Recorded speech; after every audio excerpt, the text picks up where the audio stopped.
হঠাৎ করে মার কি হলো, মাকে নিয়ে কোথায় যাচ্ছি। আসসালামু আলাইকুম, আপনারা সবাই কেমন আছেন? আশা করি সবাই ভালো আছেন। তো সকাল সকাল আপনাদের মাঝে একটা ব্লগ নিয়ে আসলাম।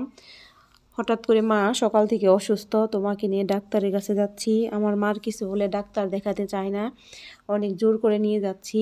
যদি আমাদের কিছু হয় তো আমার মা তখন পাগল হয়ে যায়, চলো ডাক্তারের কাছে যাব, ডাক্তারের কাছে যাব, এরকম করে। সব মায়েরা বুঝি এরকম হয়। তো এই যে ফাইনালি ডাক্তার দেখানোর জন্য চলে আসছি। তো এখানে আমি আবার জিজ্ঞেস করতেছি ডাক্তার কখন বসবে। তো এখানে ডাক্তার একটু পরে বসবে। তো মাকে এই যে এখন ডাক্তার দেখাইতেছি। তো আমার মা অনেক টেনশন করতেছে, অনেক ভয় পাইতেছে। তো বলতেছি এত ভয় পেও না, কিছুই হয়নি তোমার। তো এখানে প্রেশার মাপতেছে। আমার মা এমনিতেও সব কিছুতেই ভয় পায়, তো আমার মার এমনিতেও হাই প্রেশার। তো এই যে আমরা ডাক্তার দেখানো শেষ, এখন আবার একটু বাজার করতে যাব।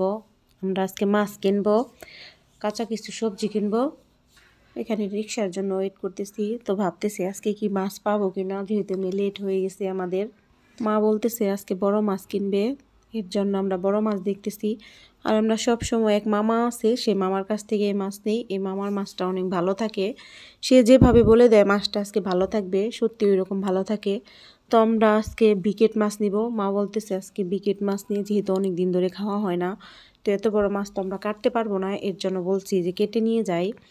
আসলে বাসায় নিলে কাটাটা একটু সমস্যা হয়ে যায়। তো এর সাথে আমরা 2টা পাঙ্গাস মাছ নিব, কারণ বাচ্চারা এগুলা খায় না, এর জন্য আবার পাঙ্গাস মাছ নিতেছি বাচ্চাদের জন্য। তো এই যে জায়গায় কাটতেছে, তো ভাবলাম আপনাদের সাথেও শেয়ার করি। এমনিতেও আমরা বড় মাছ কিনলে কেটে নিয়ে আসি সব সময়, তো কাটা শেষ। এই তো এখন আমরা সবজি কিনবো কাঁচা। তো সবজির জন্য চলে আসছি। তো ভাবতেছি ওই মাছটা দিয়ে কি রান্না করলে ভালো হবে, যেহেতু পাঙ্গাস নিছি আবার। তো বাচ্চারা পাঙ্গাস দিয়ে বেগুন দিয়ে বিরান খেতে খুব ভালোবাসে, এর জন্য। এই তো আমাদের বাজার শেষ, এখন আমরা বাড়ির দিকে রওনা দিতেছি। রিক্সায় ওঠার আগে মার জন্য কিছু ওষুধ কিনে নিছি, সেটা আপনাদের মাঝে শেয়ার করা হয়নি। এই তো বলতে বলতে আমরা বাড়িতে চলে আসছি। এই তো মাছগুলো মা সব কিছু বের করে নিছে। কিন্তু পাঙ্গাসটা কোনো সময় আমার মা কেটে আনে না, যত বড় পাঙ্গাসই হোক না কেন আমার মা বাড়িতে এটা নিজেই কাটে। তো ওই দেখেন আমরা সবগুলো এখানে ঢেলে নিছি মাছ। তো মাছগুলো মা কেটে ফেলছে অনেক সুন্দর করে। এভাবে সবগুলো মাছ ফ্রিজে ঢুকিয়ে রাখবে, আর কিছু মাছ রাখবে যেগুলো আমরা রান্না করব। এই তো দেখেন এটা বাজার থেকে কেটে আনছি আমরা। তো এখন সব মাছ আমরা এই যে ফ্রিজে রেখে দেব। সব মাছ একত্র করে নিছি। এখন আমি দুপুরে রান্নার জন্য সব কিছু করে নেব। তো এই যে মাছগুলো আজকে রান্না করব, এর জন্য এগুলো রেখে দিছি। তো এই যে পাঙ্গাস মাছ ভাজবো আর বিকেট মাছটা রান্না করব। তো ভাবতেছি কী দিয়ে রান্না করব, যেহেতু বেগুন আনা হয়েছে, বেগুন দিয়ে মাছটা আমি রান্না করব। তো বেগুনের সাথে কিছু আলু দিব আবার।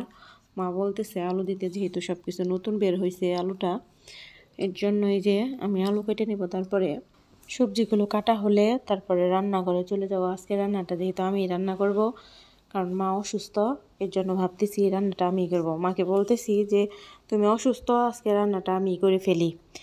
তো এই সবজিটা কাটা শেষ, এখন এই যে জায়গায় মাছটা মাখিয়ে নিছি আমি, মাছটা ভাজবো। আমরা সব সময় বড় মাছ ভেজে নিই, ভাজা ছাড়া আমরা রান্না করি না। তো এই যে জায়গায় আমি মাছগুলো ভেজে নিছি।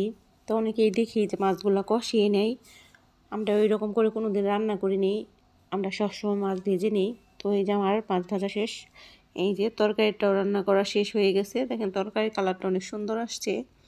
তো অনেক ভালো লাগতেছে খেতে, অনেক মজা হয়েছিল। তো এই জায়গায় মাছগুলা ভেজে নিছি আমি, পাঙ্গাস মাছ এটা।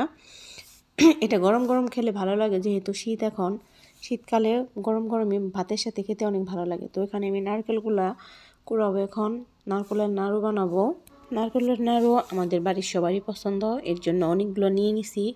সবগুলো এখন আমি কুড়াবো, কুড়ানোর পরে তো এগুলো আমি নিজে বানাবো। তো বানাই নাই কোনো দিন আমি, মা এই সব কিছু করছে, তো আমি আজকে ট্রাই করে দেখবো। তো এই সবগুলো এখানে কুড়ানো হয়ে গেছে। তো ওই যে দেখেন, তারপরে এই যে নারকেলের নাড়ুগুলো ওই যে হয়ে গেছে, কত সুন্দর লাগতেছে দেখতে, যেরকম সুন্দর খাইতে ওই রকম মজা হয়েছিল, অনেক ভালো লাগছে আমার। তো আমাদের সবাই এটা খেতে পছন্দ করে, আপনাদের মধ্যে কে এটা খেতে পছন্দ করেন অবশ্যই কমেন্টে জানাবেন। এই নাড়ুগুলো এখন আমি বক্সে রেখে দিব, শক্ত হলে খাবো। তো ভালো থাকবেন, আল্লাহ হাফেজ।